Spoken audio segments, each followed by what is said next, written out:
On the first day of marrying a wealthy heir, the girl was mercilessly thrown into an abyss by her new husband.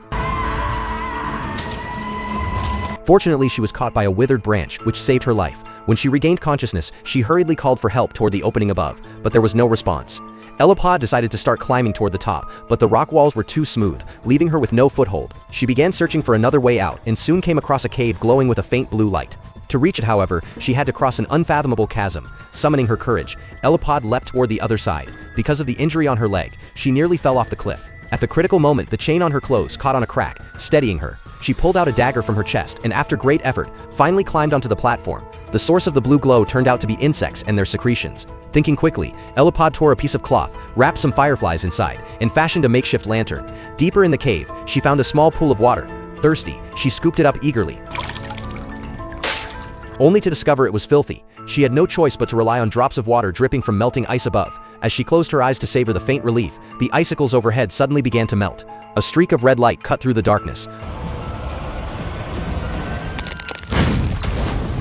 followed by a monster descending with flames. Elipod quickly hid inside a narrow crevice, holding her breath to avoid being discovered. Suddenly, she noticed markings carved into the walls, along with the tattered clothes of many dead women. It dawned on her that these were all girls like her, deceived by the rich heir and thrown here as offerings to the monster. In this temporary safe zone, Elipod finally allowed herself to rest, leaning against the stone wall to sleep, but she soon woke with a start, realizing that her left foot was covered with fireflies. Disgusted, she brushed them off, only to discover that her wound had miraculously healed. To confirm her suspicion, she placed another firefly on her arm. Sure enough, the wound quickly sealed. With her strength restored, Elipod regained confidence. From a map etched into the cave, she learned that if she continued along this path, she could reach another exit, proof that someone had once escaped. After carving her own name into the wall, she set off with the fireflies lighting her way.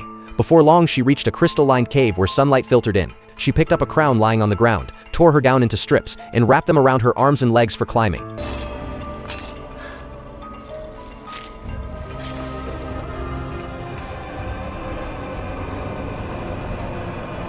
Suddenly, a dark shadow appeared at the top of the cave, letting out a terrifying roar. Elor panicked and accidentally slipped.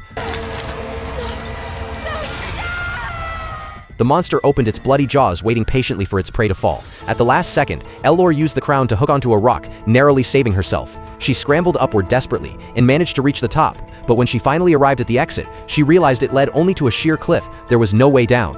Overwhelmed with despair, Elor nearly broke down. Just then she heard the sound of horses' hooves in the distance. She waved her arms and shouted to draw attention, only for the monster to swoop toward her. Terrified, she backed into a corner where she found a human skeleton. It suddenly became clear, the woman who had drawn the map on the wall had never escaped after all.